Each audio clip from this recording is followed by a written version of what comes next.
লাল লাল করে। না না না, একদমই না। আমি ঝাল ঝাল মোটেও বলবো না, কারণ আমাদের বাড়িতে একদমই ঝাল খায় না। তো সবাই তো বলে লাল লাল ঝাল ঝাল করে মাংস রান্না করেছি, তো আমি লালটা করেছি কিন্তু ঝালটা করিনি। তো আজকে একটু তাড়াতাড়ি করেই মাংসটা রান্না করে নিয়েছি। সঙ্গে ছিল বেগুন ভাজা, পটল ভাজা, টমেটো দিয়ে টক ডাল, আর এই 2 পিস মাছ আমার শাশুড়ি মা দিয়েছিল আরুকে।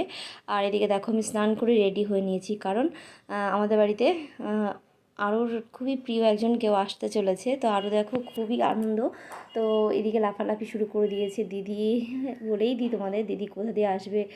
আর ওই দেখো বড় মেয়েটা ওখান থেকে আমাদের জল ছিটা দিচ্ছিলো। তো এতটা বদমাইশি করছে কি আর বলবো ওদের কথা, মানে মাথাটা খারাপ করে দেয়। তো যাই হোক, এদিকে আরুকে আমি বলছি তুমি ওইদিকে যেও না, যেহেতু বাইরে ভীষণ গরম পড়েছে, আর যেমন গরম তেমনি রোদ। তো কি শুনবে আমার কথা, বারবার বলছে মা যায় না একটু, যায় না একটু।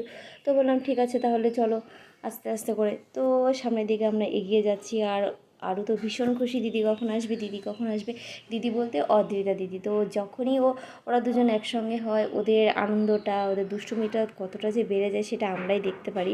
আর তোমাদের যতটা ভিডিও করে দেখায় ততটাই। তো এখানে বাইরে আমরা আমার কাকা শ্বশুরের বাড়ির সামনে দাঁড়িয়ে আছি যে কখন আসবে। তো ফাইনালি দেখো ওরা চলে এসছে। ওই দেখো দূরে দেখতে পাচ্ছ কি, অনেকটাই দূরে আছে। তো অশ্মি এখানে দাঁড়িয়ে ভিডিওটা করছিল, তো আমি আর দাঁড়িয়ে থাকতে পারলাম না। আমিও আরুর সঙ্গে দৌড়াদৌড়ি করে, মানে দৌড়াদৌড়ি আরও করছে, আমি করছি না, আমি তাড়াতাড়ি করে হেঁটে যাচ্ছিলাম। আর ওইদিকে দেখো টাকলু দুটো, মানে টাকলু দুটো বলতে একটা টাকলু আর একটা চুল আছে, এখনও টাক হয়নি। তো ওরা দুজন চলে এসছে আর আমি একটু ওদের কোলে তুলে নিয়েছি।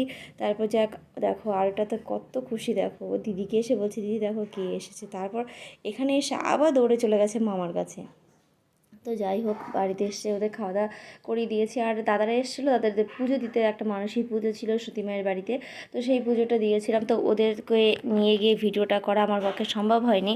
তো যাই হোক, বাড়িতে এসে পুজো দিয়ে খাওয়া দাওয়া করে একটু শুয়েছি। আর এদিকে দেখো ওরা সেই বাড়িতে, মানে আমার বাবার বাড়িতে গেলে যেমন দুষ্টুমি করে, বড় বউ খেলা করে, এটা সেটা করে, তো এরাও সেখানেও সেই সেম খেলা করছে। তারপরে একটু হালকা পাতলা করে একটু রেডি হয়ে নিয়েছিলাম দেখো। আর এদিকে অস্মিটা কেমন করছে, আর ওকে আমি একটু ভেঙে নিলাম, ও একটু রেগেও গেল, তো রেগে দূরে চলে গেল। তো আজকের মতো ভিডিওটা এই পর্যন্ত করলাম। টাটা বন্ধুরা।